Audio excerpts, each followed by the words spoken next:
Hello there, and welcome to a special episode today. Given that it's the start of the new year and people might be thinking about what they want to do this year, I thought it would be an excellent time to give you a general guide to starting a webcomic. Some of you who watch my videos already may have noticed that I've already talked about webcomics before in the past, when I talked about marketing webcomics.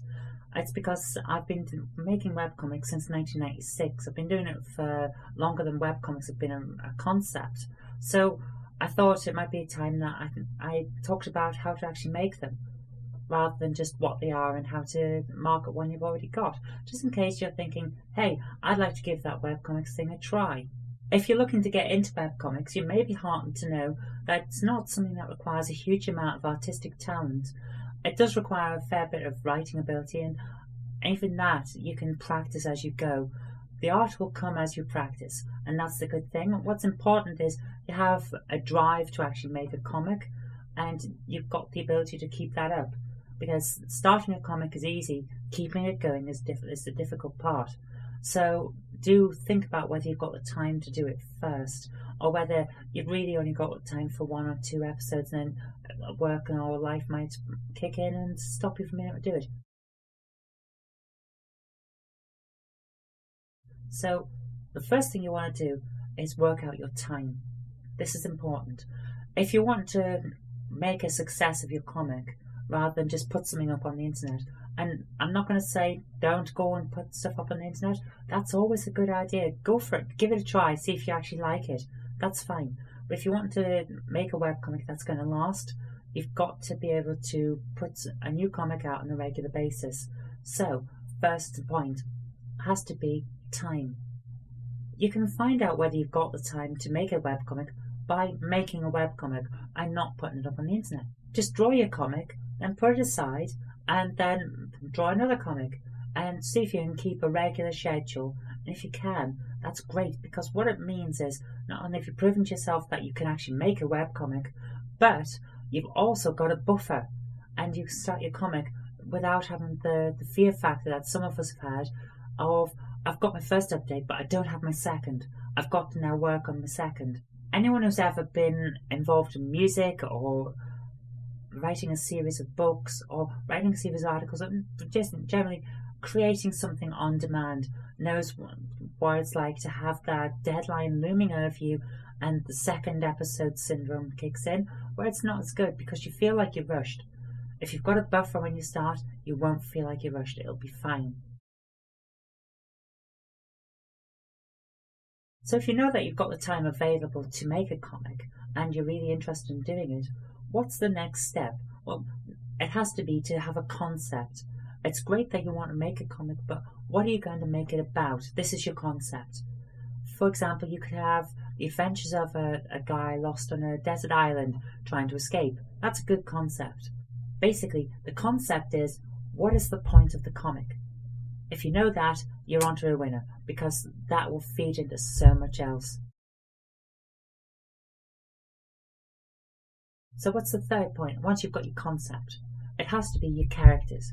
Who is actually going to be the driving force of your comic? Now, some comics don't have characters, and that's all well and good.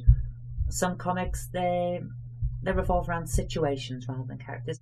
You've got your standard Far Side type of comic, which is a wacky situation, and then you move on to another wacky situation. That's great. If you want to do that, that's fine.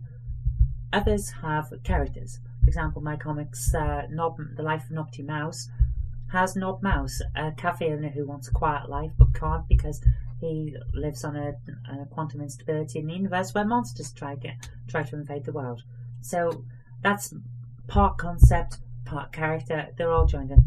They don't have to be separate, but oftentimes they can be, and it drives the plot that way.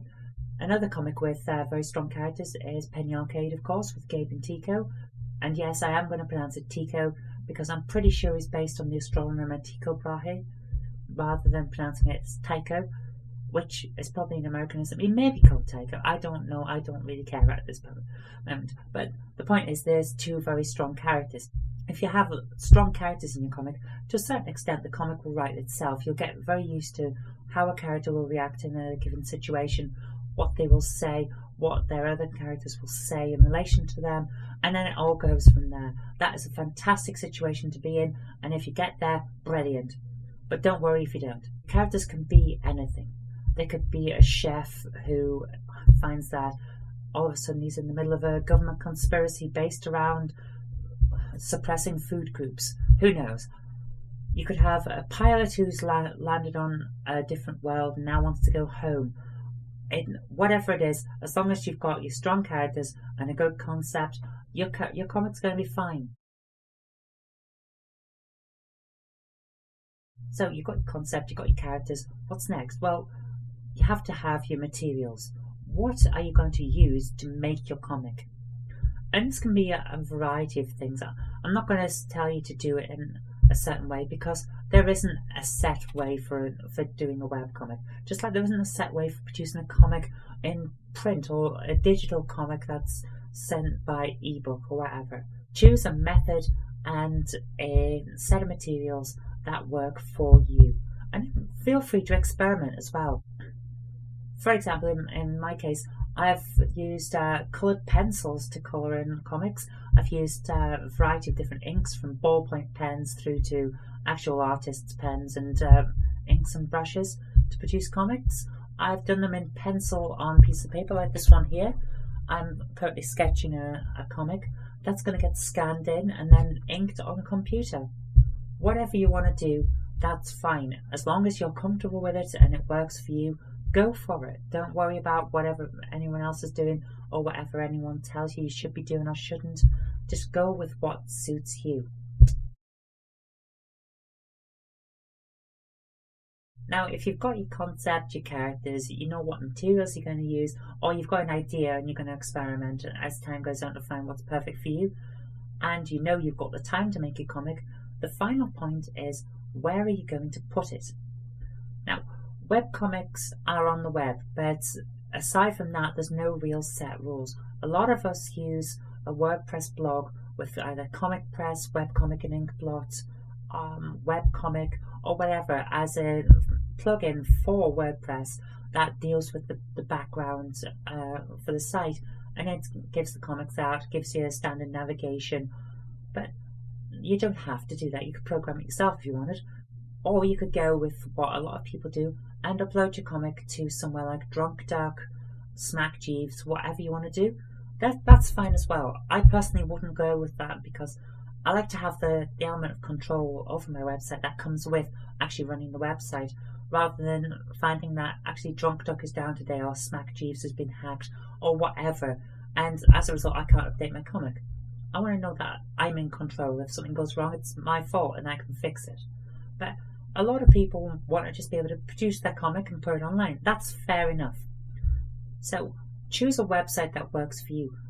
Perhaps start with a Smack Jeeves site and move on to another website that you run and maintain yourself as you go on. That's perfectly fine. All you need is a website that's got navigation so people can see your comic and then see the previous comic, or if they've come in from a recommendation that's a few episodes back, they can click forward and see your later comics. As long as you've got your comic in a size that people can read and a navigation that lets people find the previous and next ones, that's fine. That's all you need. So in summary, you need the time to make a webcomic, you need a decent concept, in fact any concept, that's fine, or an experimental one where you've just got jokes and then you move on to a completely different idea the next day or next week or whatever update you're using. You've got your characters, you know what materials you're going to be using, and you've got your website. That's the 5 points that you need to produce a webcomic. Aside from that, the sky's the limit, so let's see what you can do. Good luck.